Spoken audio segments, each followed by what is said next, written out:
Yeah, I think it would be. Well, let's start by greeting members of the media. Good afternoon, everybody. I think it would be very ill of me and extremely inappropriate not to start by apologizing about the mishap that happened yesterday. I think there was a huge breakdown in communication. And of course, as the leader of the group, I've got to stand in front of you and apologize on behalf of our football club. The one thing is, the good side of it is that we recognize how important Shupi now is to the club, because yesterday we were not with him and it was for the first time that we had something like this. So now we, sometimes you only value someone when he is absent. And I'm sure 100% that it will not happen again. And I'm sure that Shupi will make sure that it doesn't happen again, because he'll be here every single day from now on. Then it's also important for me to also start on a very sad note, because like I always say to you, football is the most important of the least important things in life. And as a football club, we've lost one of our most loyal, dedicated and hardworking members. And we would like to take this opportunity to extend our deepest and heartfelt condolences to the Mashata family. We celebrate his life, but at the same time we thank the family for blessing us with such an incredible soul. And also, more than that, we wish them strength. Our prayers are with them in these difficult moments. Of course, words will always fail us, but maybe what we can do is to pray and hope that his soul may rest in eternal peace. Moving on to the most important of the least important things, which is football, the game that we are looking forward to tomorrow. We understand that it's only half-time, but a half-time that we go into with a disadvantage, but that is exactly what it is. It's a disadvantage, and nothing more than that. And many teams, you can look at even the most recent of records. You can go to our AFL situation when we played against Wydad, we lost away from home. You can go even into the most recent Champions League game between Barca and PSG. And with commitment, with enthusiasm, with positivity, we know that we can overturn the result. And the good thing about this second leg is that it takes place in front of our people. And we want to do it for them. We want to make them happy. And we are looking excited and looking forward to what is going to be a very, very good game. Thank you, Coach. Just thoughts from your side, Ronza, ahead of the match, just from a player's perspective, please. Greetings, everyone. Obviously, we know how important the game is. It's a big one for the club. Players are looking forward to it. We enjoy playing these games. It brings the best out of us.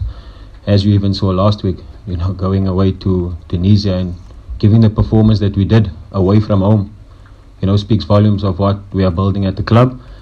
So tomorrow we'll have, that extra energy behind us with the Masandawana, the fans getting behind us, and obviously the Mashata, spirit, hopefully that can energize us as well and push us. We're looking forward to it. We're excited, and we know what we need to do, in order to be in the final. Thanks, Ronza. We'll kick off with the Q&A session. See, there's a question here, then we'll come to you. Just your name as well as your publication, please.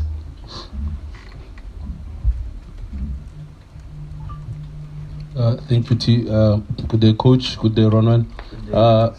My first question is to Ronwen. Ronza, the club has been to the semi-final in 2019, been to the semi-final last year, and both games were games where the team needed a result at home. It wasn't a game where you can draw and still go through. It's a game where the team needed a win at home, and everyone remembers the pain of last year.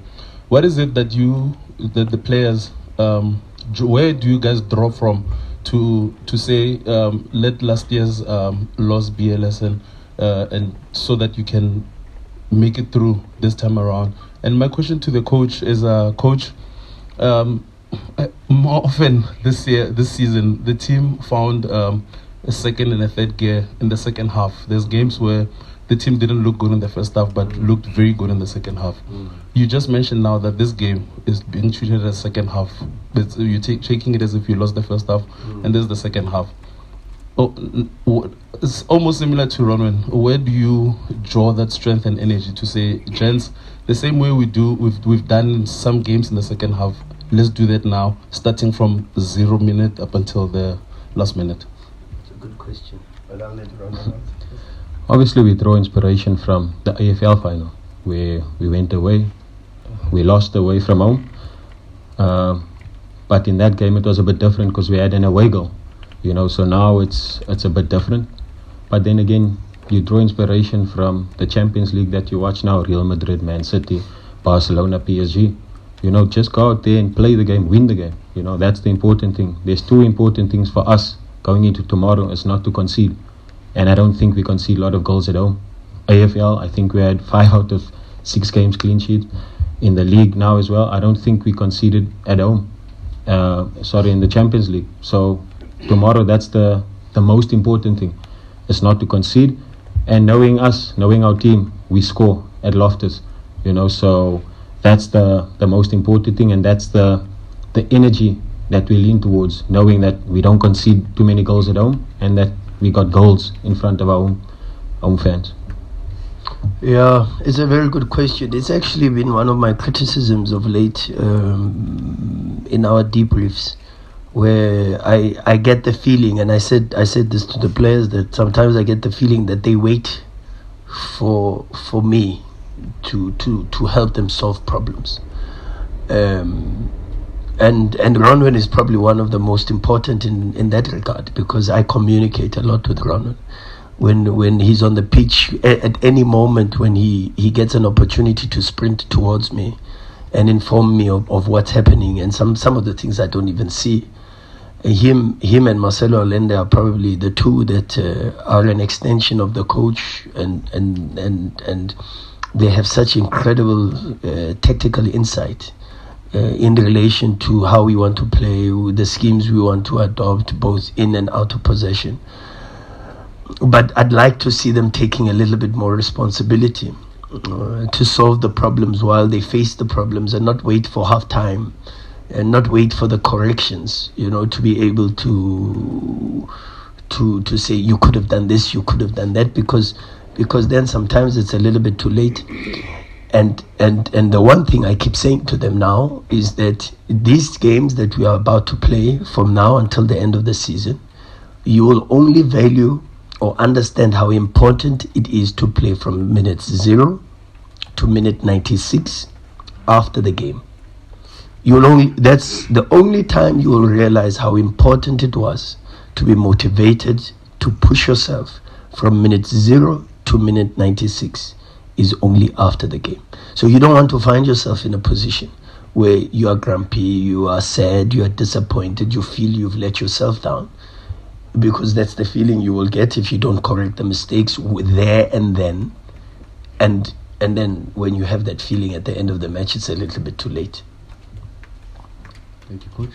There's a question here at the front. Yes. Good morning, Coach. Good morning, sir. Good morning, Ronwen. Ahmed Adela from Radio Mosaic Tunisia. Welcome. Thank you. My question, you said in Radis, in the first leg, that you dominate Espérance. Yeah. After reviewing the game, do you think so? Do you think so that you dominated? You're still thinking that you dominated Espérance? And my question to Ronwen, all Africa knows you are a specialist in penalties, and in the other side there is a young goalkeeper, Amanallah Mimish, who is also a specialist. Do you want to see this game going to the penalty, to extra time than penalty, or not? Thank you. First, I must tell you, I love your T-shirt. Mr. Wenger. Yeah, the players know I am a big I'll offer it to you. I am a big Arsene Wenger fan. But that was just a side note. It's a beautiful T-shirt, and you're wearing a T-shirt with. If you wanna, you can take it, no problem. Just give me something to can go out from the conference. It's not a problem. Not Sundowns T-shirt. No, I'll organize my vest. The one that I wear underneath it might just be good enough to cover. Anyway. Thank you very much. But maybe it might be too big. After watching the game, yes, I've got the same type of feeling. I think there were some good things that we did very, very well. And those things were controlling certain players of the opposition. Those things were trying to dominate in terms of possession for sure. Trying to play a little bit higher than normally what we would do. Trying to defend the set pieces, which we know is a big strength of the opposition. Trying to control the rotations that happen on the left and on the right. There were things for sure that I thought we could have done better, and I think Espérance did better than us. Like they had constant pressure around our box. The most important for sure is Rodriguez, because even when you look at what I always do is I go into the stats bomb report. And when I see the number of touches in relation to the XG possibilities, he's ranked higher than all the other players on the Espérance team. There was a lot of possibilities for us to do a lot of work on, especially Jan Sass, but in some of the occasions we made some mistakes and we allowed certain movements which we had prepared for to take place, and that disappointed me. And then also some of the possibilities, particularly to control the right center back. Maria was surprised by the start of Ben Ali at right back instead of Pushniva, but of course, if you look at the game, you see how much space he found, particularly in very high positions. And then to find those combinations, also surprised that Bukia didn't start. Or maybe even Bugera, who came in as a second half and made a huge impact. But I think for some of the tactical agreements, I was extremely proud of this group. And as I said, we had certain things that we wanted to do. We had certain details that we wanted to focus on. And maybe with better precision, more accuracy in some of the situations, more aggression in some of the situations, we could have created better chances. But I was happy with some of the possibilities, because some of the possibilities to get closer to goal were there. One, in fact, two were judged offside, but Lodge's one was a little bit more obvious than Lucas Ribeiro's one that hit the upright, and so we scored. And Tambazwane had also a very, very good chance in the second half, where I think maybe he didn't connect so well with the ball, but to go to Tunisia and create some of the chances that we created at this stage of the competition, I can only be proud of this group of players for the character and the mentality that they showed. So if you ask me, do I still hold the same opinion? For sure. I think we dominated. I think we went there, we were courageous, we were brave, we looked for the ball, nobody was hiding. And but for sure, of course, we made some mistakes, and this game being a game of margins, small margins, you can't afford those type of mistakes. But mistakes are there to be made. Mistakes are there for the players to learn and to be corrected and to help them to improve. And one thing about this team is you don't find our team making the same mistake every single game. You'll never find that. Our team will make one mistake, but they don't repeat that mistake in the games to come. And that's exactly what I believe is testament to not only the work that we do as the coaches, but their attitude, you know, they are coachable, they are humble, they receive information very well. So I'm very proud of the first half performance, and now is to put a little bit more in the second half performance, because even though the performance was relatively good, but it was not good enough, because clearly the score reflects that we were not at the end the better team. You look at the number of shots, we had 7 shots, they had 7 shots, we had 2 on target, they had 2 on target. So when the Tunisian media said that we were dominated and they were superior, I couldn't help but disagree, because the feeling that I had, and when I watched the game also again, is a feeling that I still endorse and support. So but the message is very clear, is to play better than we did in Tunisia. Yeah, obviously, I hope we can wrap the game up in 90 minutes. That's the plan. That's what we've been preparing for. You don't want to go to penalties again. I mean, it brings so much stress to the technical team, to the coach, to the players as well. You know, there's no pressure on goalkeepers. We just enjoy it. But in saying that, if we do go to penalties, we're confident as a team, you know, because we won the last 2. So the confidence is high in myself, in the kickers, because the kickers were amazing as well. You know, it's not easy, you know, at this stage of the competition. So, yeah, hopefully we can wrap it up in 90 minutes. The goalkeeper on the other side, did you see? Yes, we studied, we analyzed, we saw that obviously they won in the quarterfinals, you know, so, you know, it's just for us to go out there and do what we've been doing, prepare well, practice well, and just believe in ourselves. That's all we can do. Thank you for your time today, Coach Rhulani, Ronza. Kamachelo from Soccer Laduma. My question is for Ronza. Obviously, before you went to AFCON, there was a lot of, made about, a lot of the Sundowns contingent going, and, the experience in the Champions League, and, how that may help them in the AFCON. Is it now maybe an inverse effect whereby your experiences in the AFCON and having done so well, has that come to the fore maybe at this stage of the competition? And if so, what is it, and what can you bring maybe from that elite competition that you help you progress now? There's so many factors, but I think the main one is, I think for the past 7 years, Sundowns has been out of the group stage, and you grow and learn and gain valuable experience. And I think the main thing that we've picked up as a club is to be part and parcel of these major tournaments, because once you get there, you know what it takes to get to the next step. And I can remember the coaches talk every year when we start is, let's get out of the group, let's get to the semi-finals, let's get to the finals, because then, that experience, you build that experience. And I mean, you see it from Al Ahly. People look at them and they ask themselves, how are they in the final?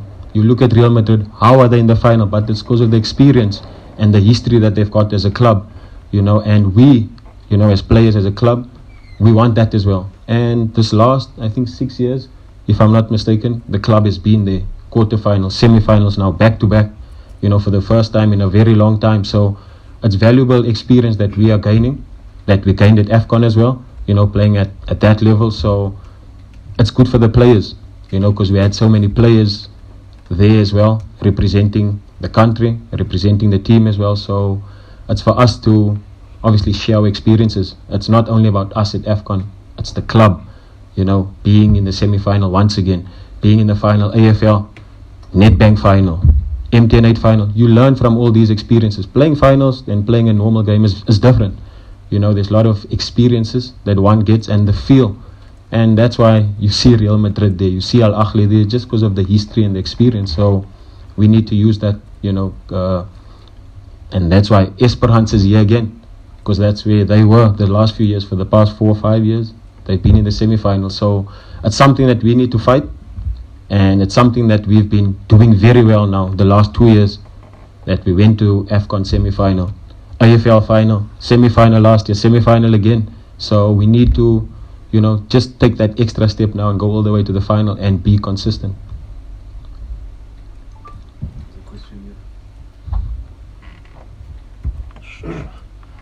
Good afternoon, Coach Ronza.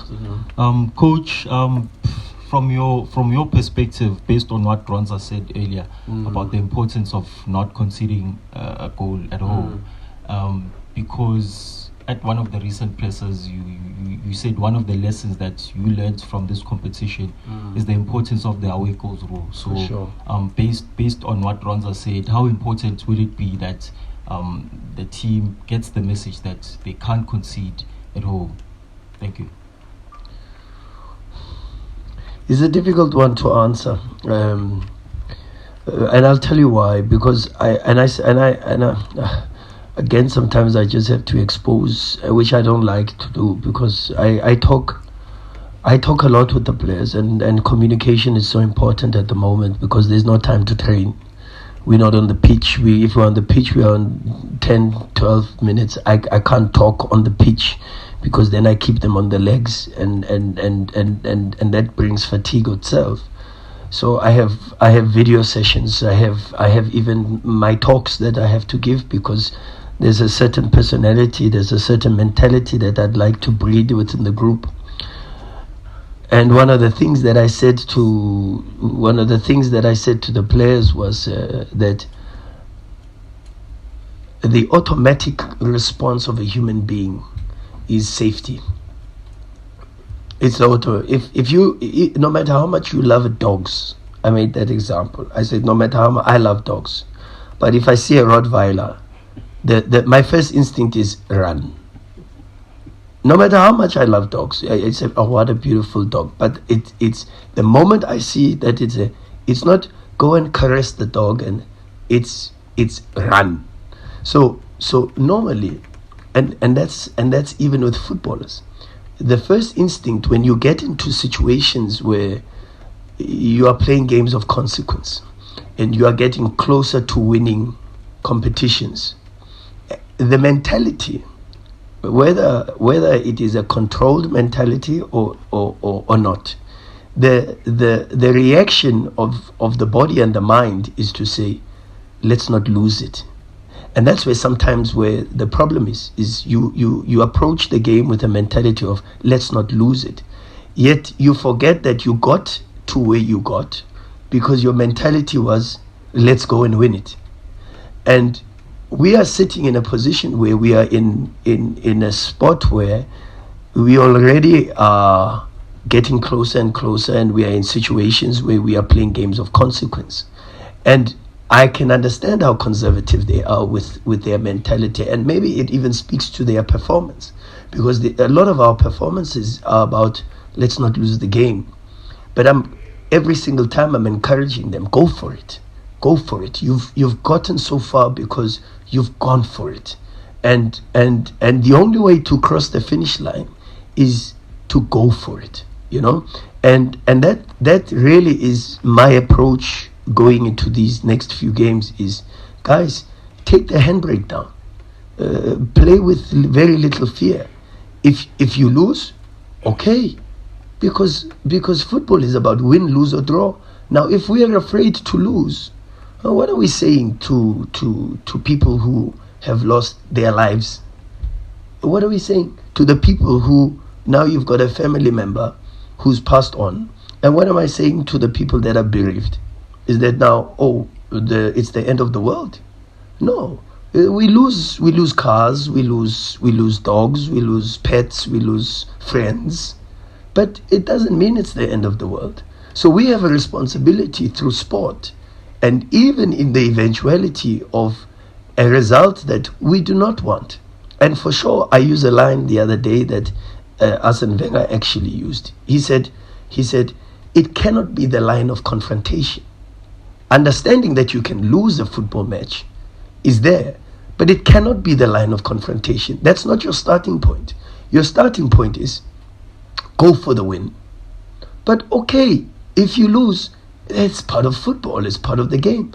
As long as you get no regrets after, you know you've given it everything that you can to try to win.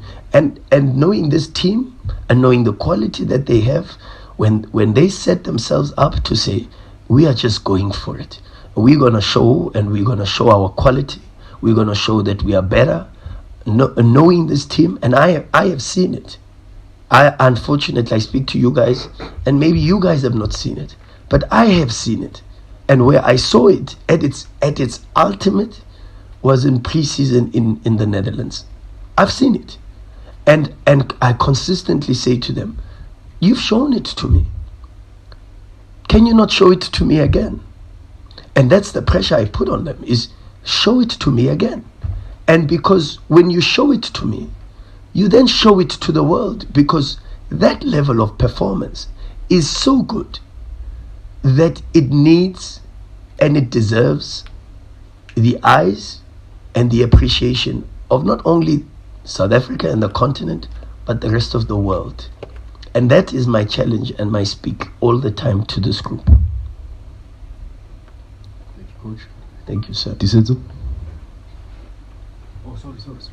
My apologies. Disetso will be after Mr. Sorry. Okay. Yes. Coach. Sure, David. Yes, no, thank you for your opening statement. You're welcome, sir. Yeah, and once again, apologies. Well received. Yes. And as I said to Mazola, if it is some form of consolation, I can host you guys for a lunch at a restaurant of your choice, and just to try to make up for it. No, we can follow up on that one, Coach. Thank you, sir. Thank you, Coach. Thank you, sir. Well, I promised you a jersey, so that's okay.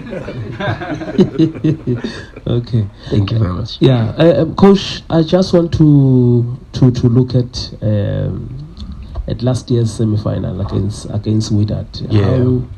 How do you look at that semi-final and this semi-final, and are there any similarities going into this game that you just look back there and maybe you think about maybe what can be done differently to what happened then, even though it's a different team, but from the same region, and maybe the scenarios are not exactly the same, and also maybe the lack of goals, especially I think the club has not scored in the last 3 matches.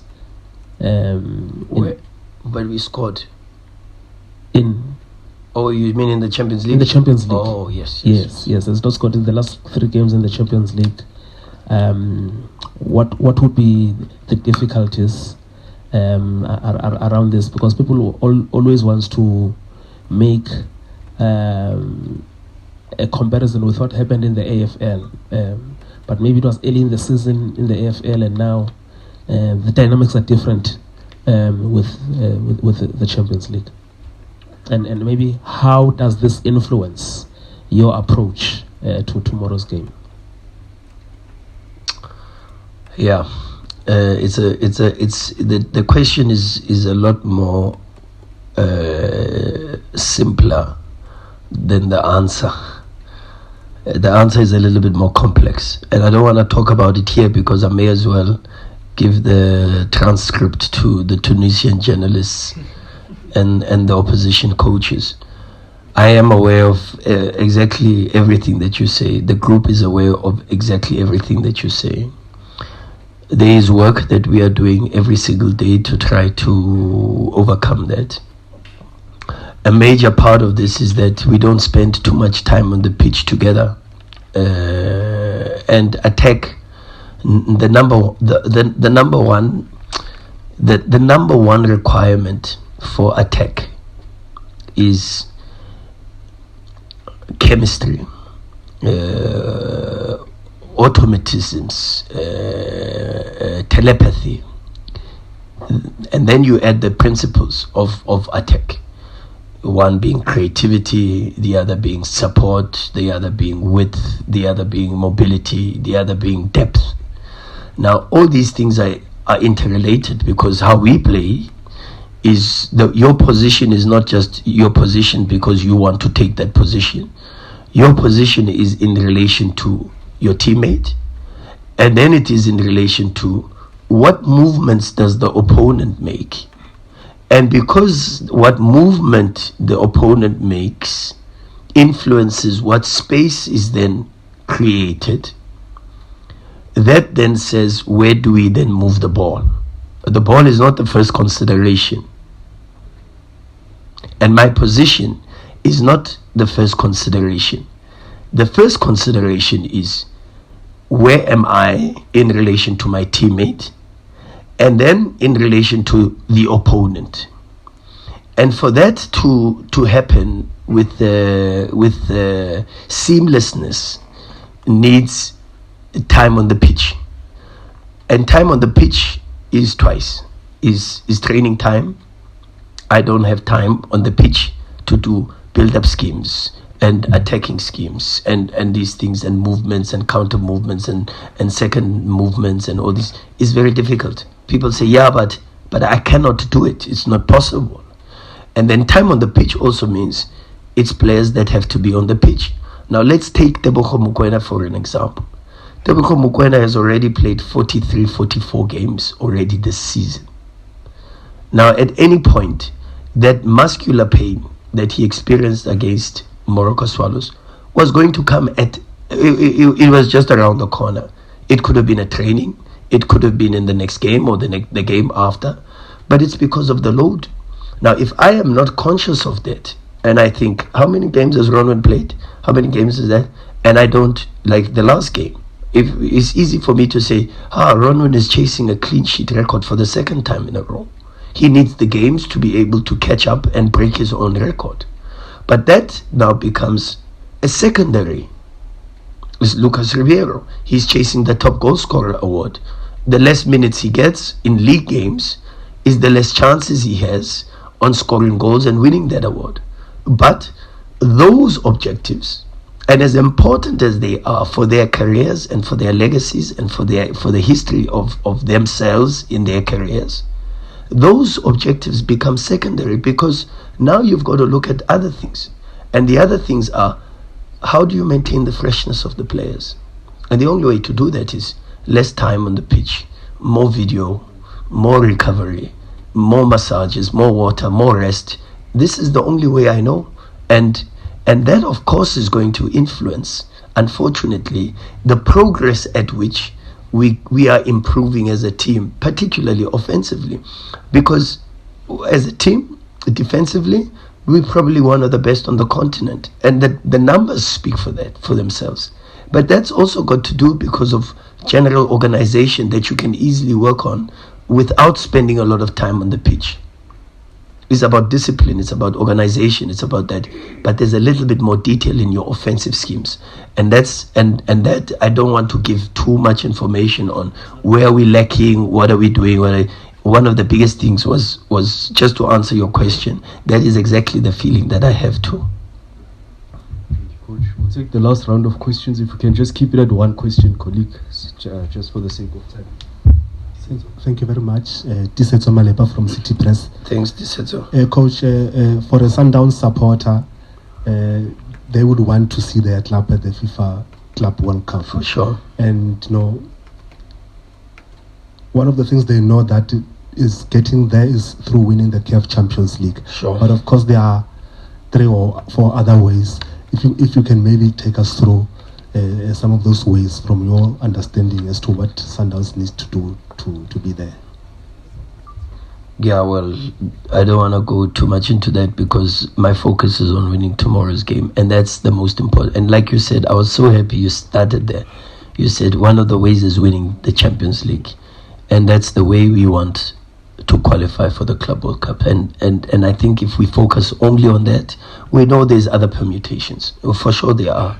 And fortunately, we've worked very, very hard to get ourselves there. So sometimes people say, why did they win that game, But that game is the one that gave us an extra 3 points, for an example. And that's the one that put us in a situation where we could still possibly qualify without winning the Champions League as the highest ranked team on the continent. But it's because of those small wins that we had when people thought, but why are they not rotating against Bumamuro? It's because when you win against Bumamuro, there's points there.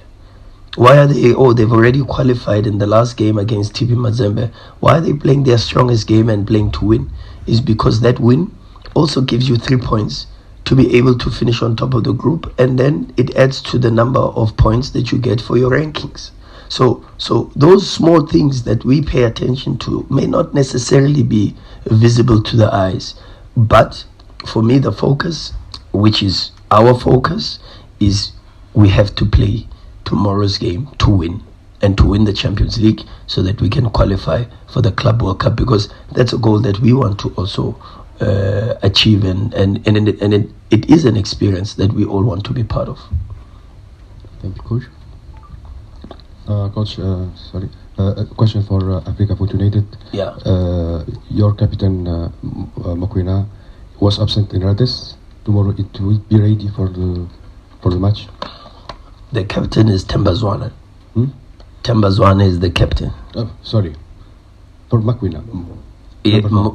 Mokwena is not the captain. Mokwena is the vice captain. I think it is. Yeah. Is Will ready for the match for tomorrow? We'll have to see. Okay. So when you. Hey. Okay. All right. Good afternoon, Coach. Good afternoon, Ronza. Ronza, I still have a vivid picture of you guys lifting coach after winning the AFL. I'm sure you're aware of the pressure and the demand, on coach to deliver a second start. Does that get to the players, and is there a sense of wanting to win this for coach? Definitely. Pushes us so much. He supports us. He loves us so much, and we just want to give him what his heart desires as well, because he's under so much pressure from a lot of different people, and we just want to make him happy as best as we know how, and that's football, playing the football that he wants us to play, be the human beings he wants us to be when we're around the team. And like I said, he's someone who looks to better someone else, better the other players, better all the players in the team. But us as players, we want to help him reach his goals as well, because he's got goals as well that he's set down. He wants to,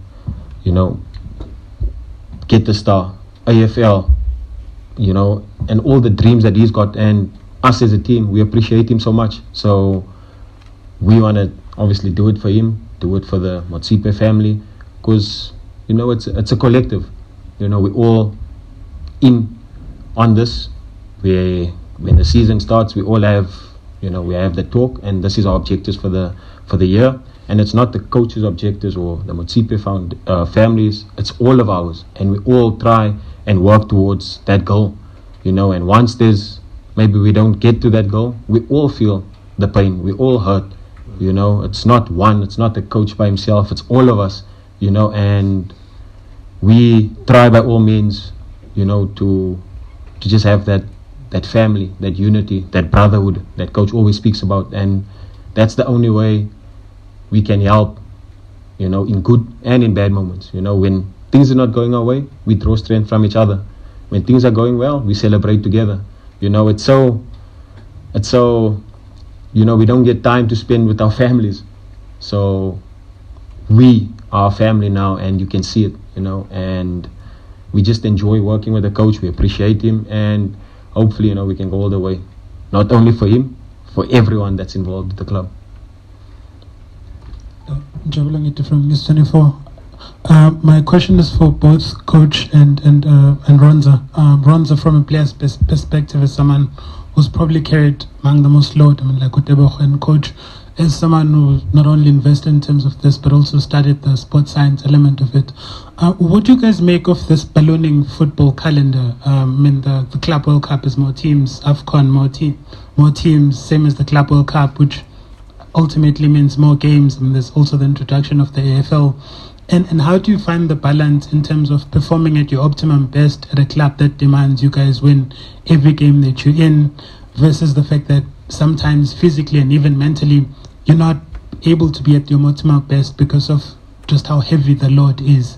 And if you can humor me, Tabang, on the second aspect in terms of, for you, Ronza, on what message would you have on the Yola Notion in terms of coming in their numbers tomorrow, not just in carrying the team, but also in terms of continuing something that Mashata had been doing in terms of making noise and then linking the players and the supporters?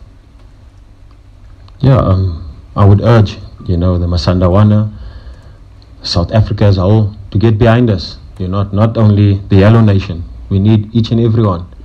You know, let us do it for South Africa. Let us do it for South African football, because we're up there now with the best, you know. So let Sundowns go all the way, you know, with your support. It's only going to uplift South African football. Like we've done at AFCON, we've set the bar very high, you know. So let South Africans all get behind Sundowns.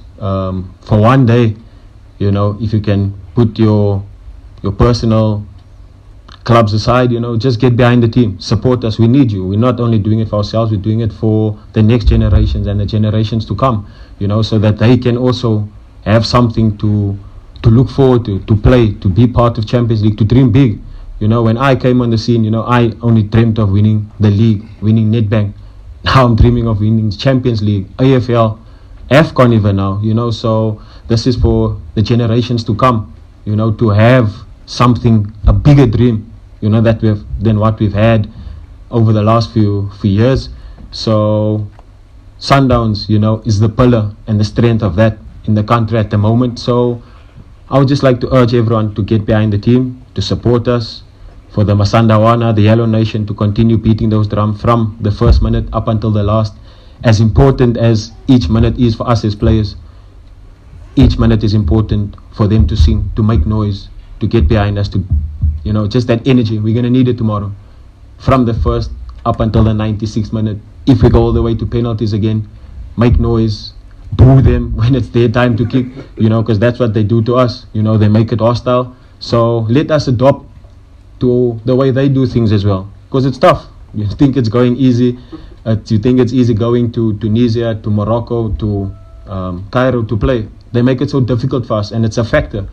But luckily for us, we've got the experience now, and we know how to overcome it. So let us just get that, you know, that thing going, you know, as a country. So yeah, I'm excited to see the Yellow Nation, and I'm excited to, you know, to put smiles on the Masandawana fans tomorrow. Yeah, Jobs. It's a football. Yeah, football is always a reflection of society, and with the social struggles that we have, there is a huge increase in people finding ways to create or generate some form of income, and that goes in the social space, and that goes into the sporting space. You then go into that, in that understanding, to say football has now become a business. Football has moved so far away from what it originally was. And if you think about what football, and you study the history of the game, they say the game of football is a game that was started in England. Whether that is true or not, but the English people are very cultural, extremely cultural, and therefore that cultural level, in my opinion, transcended into the game of football, where you could even find that even after a game between Manchester United and Arsenal, for an example, at the height of the rivalry, Arsene Wenger and Sir Alex Ferguson would sit together and enjoy a glass of wine, or exchange bottles of wine with each other, and still show some form of friendship and build some form of connection.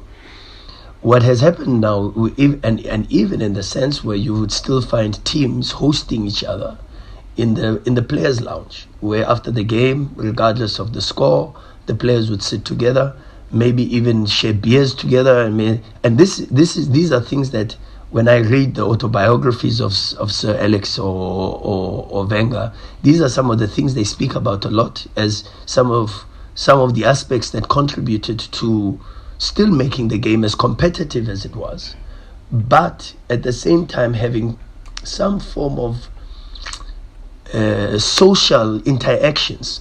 And one of the reasons why the late Nelson Mandela said that sport has the power to unite people is mainly because of that.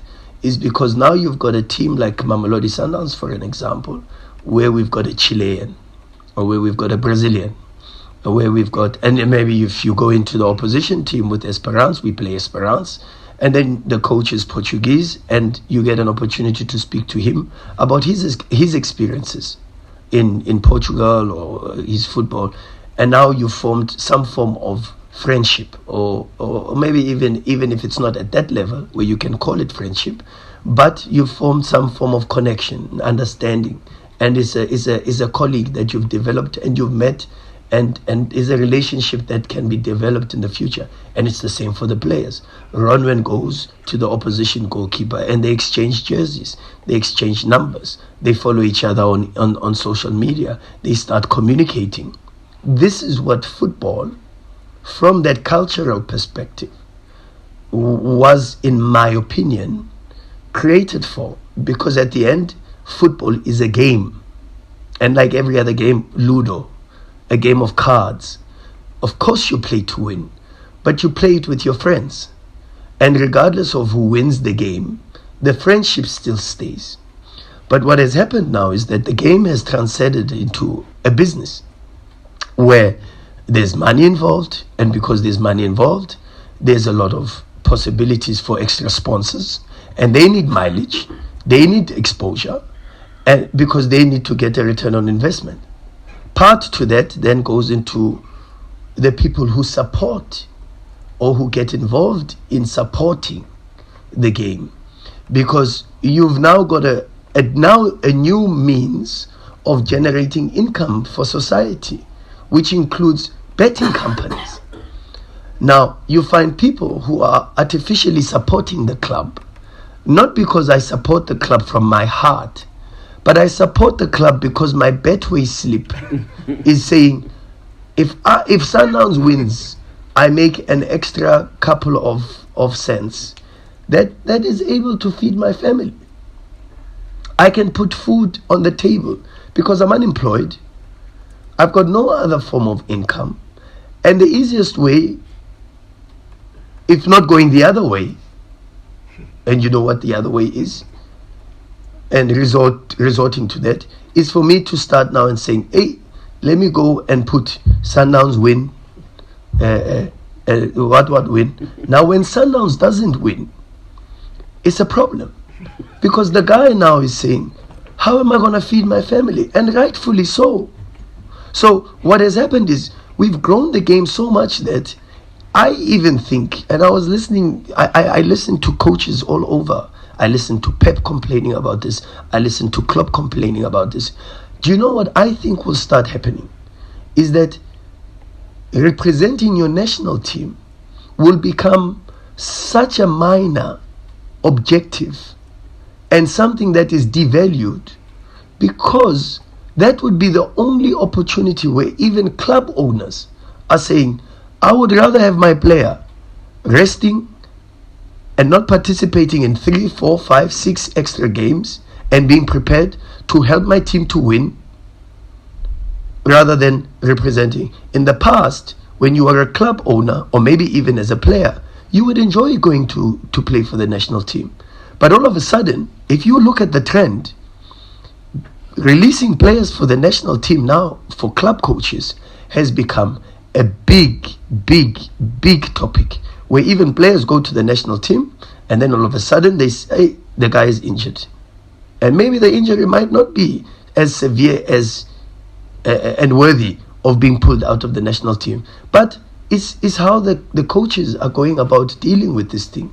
And then more sponsors are coming in, more money is being put in, and where they see a gap, this week there's only one game for this team, let's put in a competition. We just go to England now, all of a sudden. At the end of the season finishes. You know that there's a tournament now that's arranged. Instead of the players going on an off-season break, there's a tournament arranged, I think, for Newcastle and Tottenham Hotspurs. When do the players get to rest? Now, that for me is where I go, that direction. Is I don't go in the business direction. I don't go in the direction of the game and what it means for the people. I go in the direction of the health. Because it means to me is, when is Ronwen resting?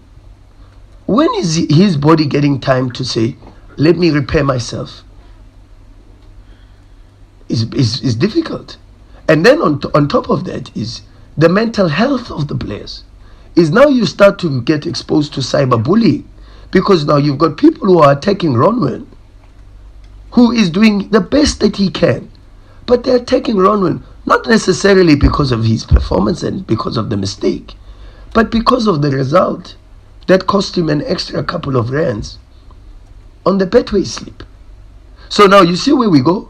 We're going into a space where there is an increased demand, not only from a physical and a physiological aspect, but there's an increased demand now even on the mental health of the people participating in the game. And that is where you probably start losing the ethos of what the game is about, because the game is about creating great memories, making friends, and bringing people together. At the moment, the way the game is going, and this is global, it's not just South Africa, this is global, and it's the same case. This season I've had no time to train.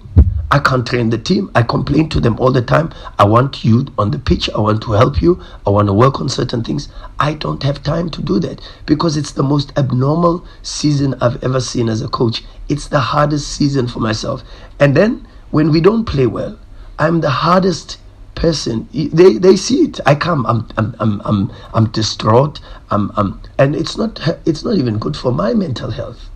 So if I can't have the right level of motivation, the right levels of energy, because I'm human too, how can I drive and give that motivation and that energy to my players? It becomes very, very difficult. So my thing is, to answer your question, to be honest, I don't know what direction it's going to take, because people want more and more football, but the reality of that is, the more football, the more fatigue, the lesser the quality, because you can't expect players to play at the highest level under incredible amounts of fatigue, and that is a scientific fact. And if you want me to go there, I can go into a biology session from start to, but I don't want to go there. So let me leave it at that. Coach, thank you very much for it. Just Ronza, from a player's perspective, on how they copy. Yeah, it's tough. It's tough, but who cares? Yeah, it's tough, but the club helps.